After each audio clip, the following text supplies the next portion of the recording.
ہو جائیں گے۔ یہ حال دیکھ کر پیروی کرنے والے حسرت سے کہیں گے کہ اے کاش ہمیں پھر دنیا میں جانا نصیب ہو، تاکہ جس طرح یہ ہم سے بیزار ہو رہے ہیں اسی طرح ہم بھی ان سے بیزار ہوں۔ اس طرح اللہ ان کے اعمال حسرت بنا کر دکھائے گا اور وہ دوزخ سے نکل نہیں سکیں گے۔ لوگو، جو چیزیں زمین میں حلال طیب ہیں وہ کھاؤ، اور شیطان کے قدموں پر نہ چلو، وہ تمہارا کھلا دشمن ہے۔ وہ تو تم کو برائی اور بے حیائی ہی کے کام کرنے کو کہتا ہے، اور یہ بھی کہ اللہ کی نسبت ایسی باتیں کہو جن کا تمہیں کچھ بھی علم نہیں۔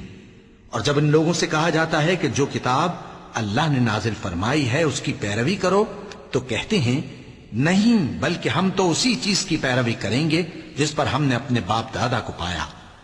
بھلا اگرچہ ان کے باپ دادا نہ کچھ سمجھتے ہوں اور نہ سیدھے رستے پر ہوں،